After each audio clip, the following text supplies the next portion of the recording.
So, possessions are the things which human beings are going to get attracted and accumulated during their journey of life. So, possessions does not come naturally, it is just the requirements which we gather over a period of time. It can be in the form of house, that is buildings, vehicles, clothes, jewelry, name, fame, so many aspects like that. Possessions are temporary, right? So it is going to be used, and it will be kept aside if it is not used. However, the basic personality and the basic needs are totally different from the possessions, where basic needs are the needs where any human being or the life is required to survive on this planet. It is in the form of food, water, air, shelter, etc. So possessions are like, not necessarily like, if somebody possesses more doesn't mean that he's good or bad. If person or a human being doesn't possess anything,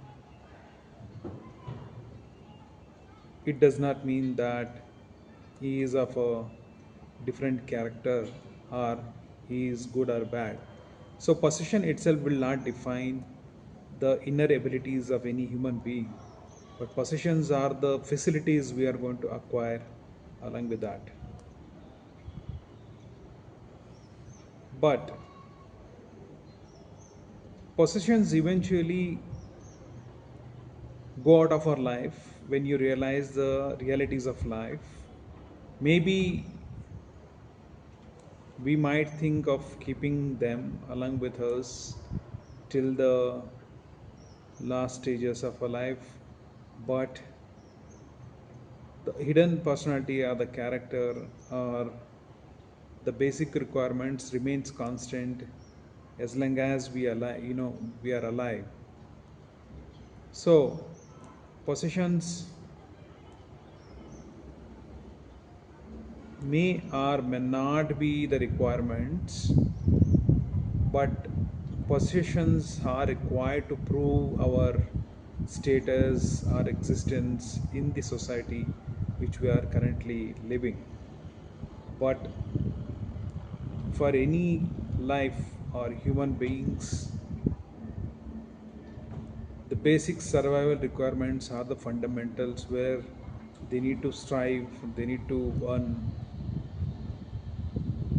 for those requirements, but not necessarily for possessions. Having said that, we will go through some of the informations which is there around us to know about it in a detailed way.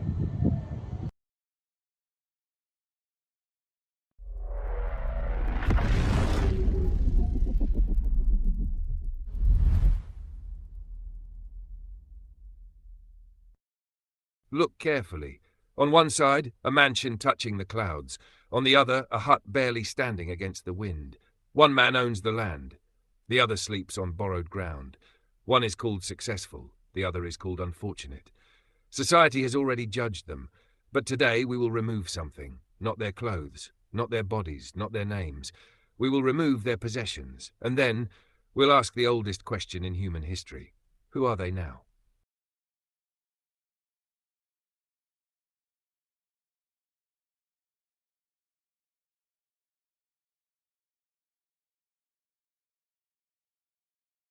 Chapter 1. The labels we wear. The day a child is born, he owns nothing. No house, no bank account, no gold, no surname that he earned, no status. Yet, everyone celebrates. Nobody asks, How much money does the baby have? Because we know his value never depended on ownership. But strangely, as years pass, we slowly forget this truth. We stop introducing ourselves. Instead, we introduce our possessions, my house, my car, my company, my degree, my followers, my reputation. Without realizing, our identity slowly shifts from who we are to what we own. Chapter 2. The rich man. Look at the rich man. His mansion is admired. His luxury car turns heads. People stand when he enters. His phone never stops ringing. His calendar is full. His wardrobe is expensive. His watch costs more than another person's yearly income. Everyone says, what a successful man. But ask a difficult question. If tomorrow every possession disappears, would people still gather around him? Or were they gathering around his wealth?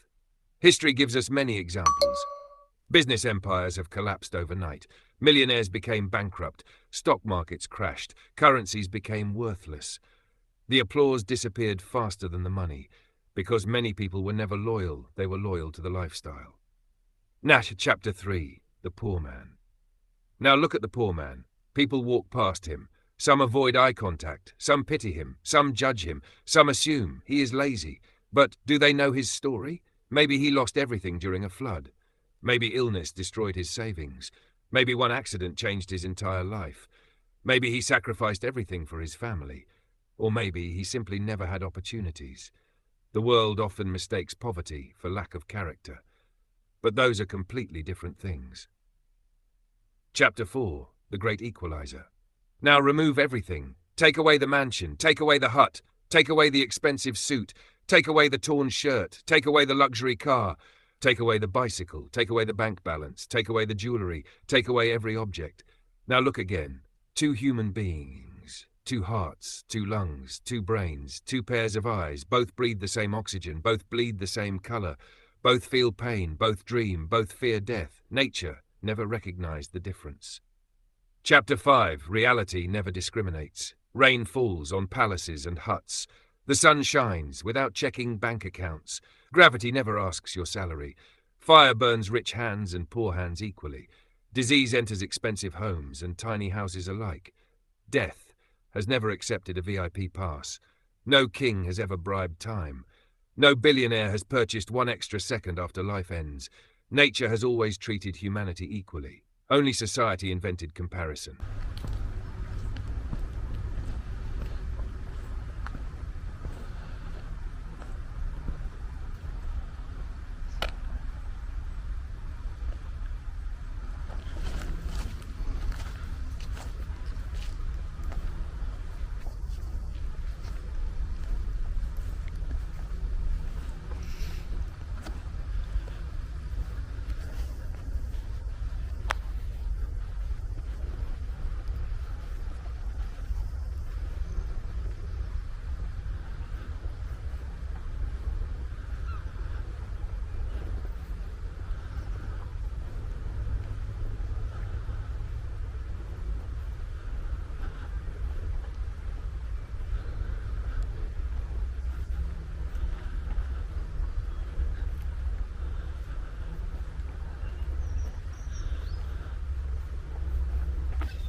Chapter 6. Live examples. Imagine 2 people boarding the same airplane. One flies business class, the other sits in economy. For 3 hours they appear different, but when the aircraft lands, both arrive at exactly the same destination. Life works the same way. Luxury changes the journey, not the destination. Imagine 2 students. One uses a costly laptop, the other writes using borrowed books. Years later, the second student becomes a brilliant scientist. The first never pursued his dream. The price of the tool never guaranteed the quality of the mind. Imagine 2 hospitals. One room is luxurious. The other is ordinary. Inside both rooms, patients pray for the same thing. One more day, one more breath. Pain has no premium version. During natural disasters, earthquakes, tsunamis, floods, wealth disappears within minutes. People stop asking who is rich. Instead they ask, is everyone alive? Life suddenly becomes more valuable than property. Multiple major stories for you this morning, beginning with a plane crash in India from just a few hours ago. And we've got to give you a warning here. What you're about to see is disturbing. This video just came into our newsroom, and our CBS News confirmed team has verified that it is real. You're seeing the aircraft there. Within 1 minute of departing and taking off, it descends behind a building, and then a huge fireball comes out of the wreckage. India's top health officials are saying many were killed. CBS News foreign correspondent Remy Inocencio is following this. Chapter 7. The Illusion of Ownership. Look around your home. Every object has a story. The chair, the television, the jewellery, the photographs. One day they belong to someone else. One day they will belong to someone else again. Ownership is temporary. We are only caretakers. Even our body is borrowed. As children, our body looked different. As adults, it changes again. Eventually, nature takes it back. If even the body isn't permanently ours, what exactly do we own forever? Chapter 8. Time is the richest currency. A billionaire cannot buy yesterday. A beggar cannot sell tomorrow. Both receive 24 hours. Exactly. Time is the only wealth equally distributed. The difference lies in how we spend it. Some invest it, some waste it, some use it to serve, some use it to dominate, but every sunset collects the unused balance forever. Chapter 9. The Invisible Wealth. There are treasures that cannot be stolen. Integrity, compassion, wisdom, patience, humility, kindness, courage. These never appear in bank statements. Yet they build civilizations. People may forget your income, but they rarely forget how you made them feel. A generous poor person can leave a richer legacy than a selfish millionaire. Chapter 10. The Mirror Test. Stand before a mirror. Remove your watch, remove your jewellery, remove branded clothes, remove titles, remove achievements, remove social media followers, remove your profession. Now ask, who am I? If the answer disappears, perhaps your identity was never yours. True identity survives, even when possessions vanish. Chapter 11. History Speaks. Alexander the Great conquered much of the known world. Before dying, legend says he wanted his empty hands visible during his funeral. Whether symbolic or historical in every detail, the message has endured. We leave this world with empty hands. Kings, scientists, artists, farmers, teachers, labourers. Every generation eventually becomes history. Their possessions stay behind. Only their actions continue through memory. Chapter 12. What Children Teach Us. Watch children playing. One child owns expensive toys. Another builds castles from sand. Both laugh equally. Happiness was never manufactured in factories. Adults often forget what children naturally understand. Joy is an experience, not an object. Chapter 13. Society's biggest mistake. We often measure people by visible possessions, but reality measures us by invisible qualities. A luxury car can hide loneliness. A mansion can hide depression. A simple home can contain peace. A poor family may share laughter every evening. A wealthy family may never eat together. Appearances rarely reveal truth.